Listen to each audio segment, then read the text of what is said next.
Sir सबसे पहला stage हमारे लिए प्रीलिम्स है।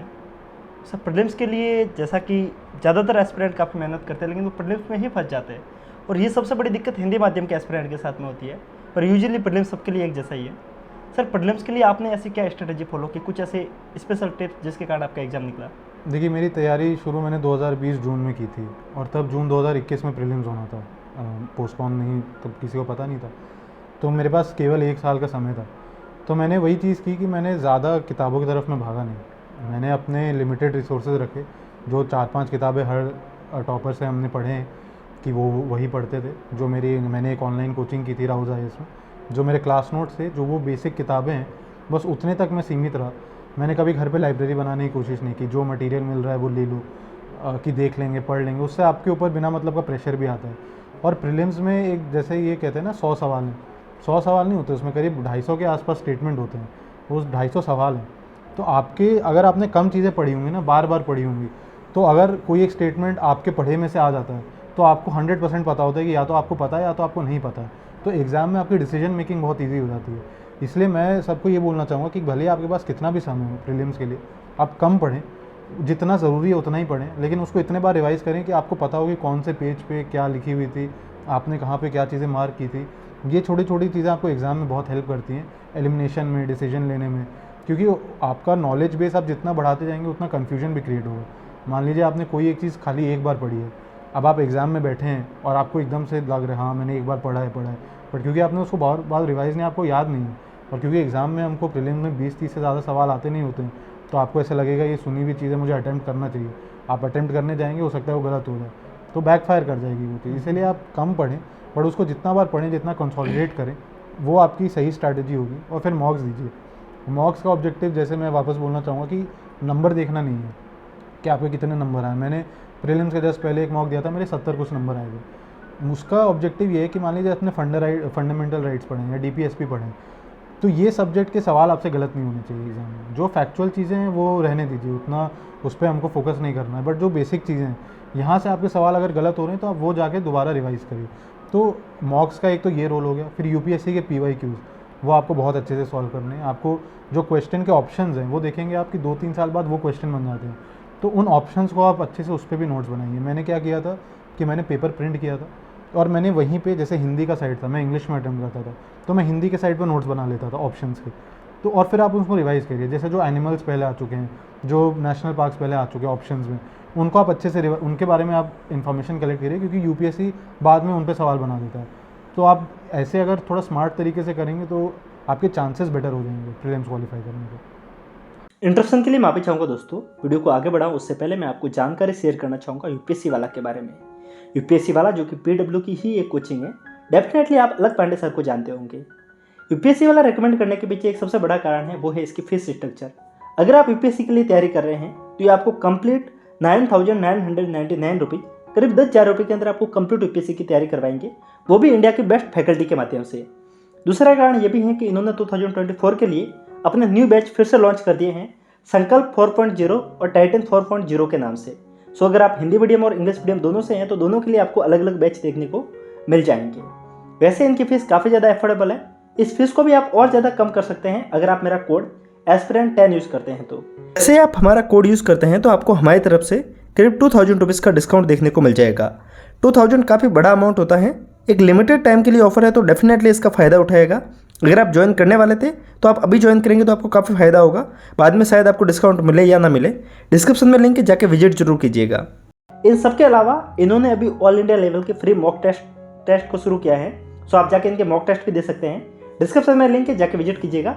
और ऐसे ही इन्फॉर्मेटिव वीडियो के लिए चैनल को सब्सक्राइब कीजिएगा। चलते हैं वीडियो को कंटिन्यू करते हैं। सर जैसे कि आपने नोट्स की बात की, हम इसी सवाल को थोड़ा सा आगे लेके जाएंगे। जो आपके GS के नोट्स थे उनके लिए आप सिर्फ कोचिंग के नोट्स को रेफर करते थे या फिर बुक से अलग से नोट्स बनाते थे? हाँ, तो वो मिक्स रहता था। जैसे कुछ टॉपिक्स हैं जहाँ पे GS के नोट्स मिले थे, जैसे इंटरनेशनल रिलेशन में अपने नोट से ही पढ़ा, मैंने ज़्यादा कहीं बाहर से नहीं पढ़ा। बट जैसे सोसाइटी है, तो सोसाइटी का हर एक जो लाइन है, salient features of Indian society, urbanisation और पॉपुलेशन इश्यूज़, ये जितनी चीज़ें हैं इस पर फिर मैंने अपने कुछ को 1.5 पेज के नोट्स बनाए, जिसमें मैं क्लास नोट्स को कंडेंस करता चला गया और जो इंपॉर्टेंट चीज़ें हैं उसमें लिखता चला गया। तो मैं ऐसे 1 से 1.5 पेज का हर एक टॉपिक के मैंने नोट्स बनाए थे, और वो सब्जेक्ट टू सब्जेक्ट डिपेंड करता है। जैसे गवर्नेंस है, उसमें भी आपको बनानी पड़ती है education, health, women, children, senior citizen, इन सब चीज़ों पे। तो गवर्नेंस पे भी मैंने बनाए। पॉलिटिक्स के फिर मैंने से नहीं बनाए, क्योंकि पॉलिटी में हम लक्ष्मीकांत भी पढ़ते हैं, क्लास नोट भी मुझे इनफ लगते थे। तो वो सब्जेक्ट टू सब्जेक्ट डिपेंड करता था कि मेरी कितनी इंटरेस्ट है सबसे पहली बात, और कितना मुझे हेल्प करेगा एग्ज़ाम में। क्योंकि ऑलरेडी अगर पॉलिटी के मेरे नोट्स अच्छे बने थे, मॉडर्न हिस्ट्री के नोट्स अच्छे बने थे, तो उनको दोबारा बनाने की मुझे ज़रूरत लगी नहीं। जो मेन स्पेसिफिक चीज़ें हैं कुछ कुछ, जैसे इंटरनल सिक्योरिटी हो गया, सोसाइटी हो गया, इन चीज़ों के लिए, डिज़ास्टर मैनेजमेंट, इनके लिए मैंने हर टॉपिक के एक 1.5 पेज के नोट्स बनाए थे अलग से, जो जिसमें क्लास नोट्स का भी थोड़ा थोड़ा पार्ट इंक्लूडेड रहता था। ओके सर, बाकी दोस्तों मैं आपको बीच में बताना चाहूँगा कि जो सर के नोट्स है, हम ट्राई करेंगे कि उनकी कुछ पीडीएफ्स को बनाकर अपने टेलीग्राम ग्रुप में डाल दें, ताकि आपको समझ में आ जाएगा कि नोट्स बनाने में किन किन पॉइंट को फॉलो करना है, या फिर आपको ये समझ में आ जाएगा कि टॉपर्स नोट्स कैसे बनाते हैं। इसके लिए आप डिस्क्रिप्शन में जाइएगा, आपको टेलीग्राम ग्रुप की लिंक मिलेगी, उसको सब्सक्राइब कर लीजिएगा। सर फिर से हम प्रिपरेशन से रुक से हटकर फिर से आपकी लाइफ के ऊपर आते हैं, क्योंकि इस वीडियो के अंदर हम यही बात रखते हैं कि कुछ बातें सर से जुड़ी हुई हो और कुछ बातें प्रिपरेशन से जुड़ी हुई हो। सर ऐसा माना जाता है, माना नहीं जाता, कहा जाता है, मूवियों के अंदर भी मैंने बहुत देखा है कि जब एक एस्पिरेंट तैयारी करता है तो उसको एक रूम के अंदर बंद हो जाना है एंड 24 आवर उसी के अंदर रहना, या फिर घर से बाहर निकलना से पे करना है।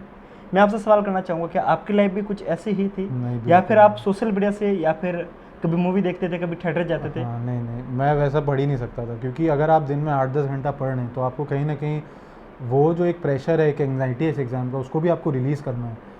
और जैसे मैं बहुत ज़्यादा सोशल मीडिया पे तो पहले भी नहीं था, बट जो मेरी कुछ रुचियाँ थी, जैसे यूट्यूब पे मैं गाड़ियों के बहुत वीडियोस देखता था, रिव्यूज़, जो गाड़ियों के रिव्यूज़ आते हैं, नई लॉन्चेस होते हैं, मुझे गाड़ी चलाना भी बहुत पसंद है, तो मैं ज़रूर ट्राई करता हर 2-3 दिन में गाड़ी, मुझे बहुत रिलैक्सिंग लगती थी। जो मेरे दोस्त हैं जो यहाँ कभी आते जाते थे, तो मैं उनसे बराबर मिलने जाता था, मैं फ़ोन पे बहुत बात करता था। तो मैंने ये सब, अगर आप अपनी लाइफ का जो ये एक है ना जिसमें आप अपना प्रेशर रिलीज़ करते हैं, वो बंद कर देंगे, तो आप प्रेशर कुकर बनते जाएंगे, और वो एकदम से ऐसा फटेगा कि बहुत मुश्किल हो जाएगा आपके लिए वहाँ से वापस आना। तो आप, कोई ज़रूरी नहीं है कि आप अपने आप को एकदम, आप अपना सपोर्ट सिस्टम ही अगर ख़त्म कर देंगे, इस एग्ज़ाम में 8 से 10 घंटे से ज़्यादा पढ़ने की ज़रूरत है नहीं। उसके बाद आपको जो जीवन में पसंद आप करिए। अगर आपने डिसाइड किया है कि आज आपको ये चीज़ ख़त्म करनी है, आप उसको ख़त्म करिए। उसके बाद मान लीजिए आपको पॉलिटी में आज 10 चैप्टर करने थे, करिए आप ख़त्म 10, उसके बाद आपको जो करना है दिन में आप करिए। वो भी आपका, आपने अर्न किया है उस चीज़ को। काफ़ी बार ऐसा होता था कि आपके टारगेट्स आप कंप्लीट नहीं कर पाते हैं, तब मैं बहुत ज़्यादा ब्रेक नहीं लेता था, क्योंकि तब एक गिल्ट आ जाती थी कि आज जो ये एन्जॉयमेंट का पार्ट है वो मैं डिज़र्व नहीं कर रहा हूँ। बट जितना ज़्यादा आप अपने टारगेट्स कंप्लीट करेंगे, आपको उतना सेलिब्रेट भी करना चाहिए। छोटी छोटी चीज़ें आप करेंगे तो आपका माइंड भी फ्रेश रहता है। आप हर बार किताबों के बीच अपनी दुनिया में खोए रहेंगे तो वो एक डिस्ट्रक्टिव टेंडेंसी आपके अंदर आने लगेगी। कहीं ना कहीं आपको प्रेशर रिलीज़ भी करना है, तो वो आप जैसे भी करें। कुछ लोग आर्ट करते हैं, कुछ लोग डांस करते हैं, म्यूज़िक, कोई लोग, कुछ को बहुत अच्छा लगता है बजाना, तो जो आपको पसंद है आप करिए। मतलब बस आपका ये है कि जो जितनी आपकी पढ़ाई है आप वो करिए, उसके बाद आपके जीवन में क्या चल रहा है आप करते रहिए, उससे कोई दिक्कत नहीं है। सर आपने यहाँ पे एक बात बोली, इसी बात को मेरे पिछली बार एक वीडियो डाला था, उसके अंदर किसी ने कमेंट की थी, आपके उस कमेंट को मैं यहाँ पर पिक कर रहा हूँ।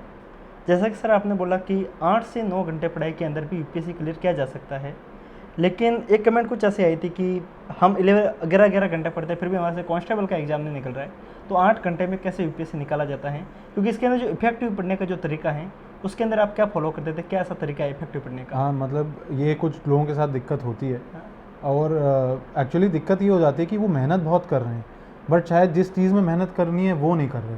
क्योंकि अगर एग्ज़ाम आपसे कुछ चीज़ डिमांड करता है और आप वो नहीं करते हैं, तो आप कहीं भी मेहनत करिए, फिर वो आपके लिए बहुत ज़्यादा इफेक्टिव नहीं होगा। ठीक है। एंड सेकेंड चीज़ क्या है कि मान लीजिए जैसे अगर आप प्रीलिम्स का पेपर देखें, तो पॉलिटी है, मॉडर्न हिस्ट्री है, इन्वायरमेंट है, इकोनॉमी है, यहाँ से 60 से ज़्यादा सवाल आते हैं। तो अगर आप ये नहीं पढ़ रहे हैं और आप साइंसेस टेक में कंपाइलेशंस पढ़ रहे हैं, डिफेंस टेक्नोलॉजीज़ पढ़े जा रहे हैं, क्या इस उम्मीद में कि फैक्चुअल सवाल आएंगे यहाँ से, मिस नहीं होना चाहिए, तो आपकी डायरेक्शन ही गलत है एग्ज़ाम में। जैसे वैसे ही मेंस की तैयारी, मेंस में अगर आप देखें जो लो हैंगिंग फ्रूट्स हैं, एक पूरा पेपर खाली एथिक्स पे।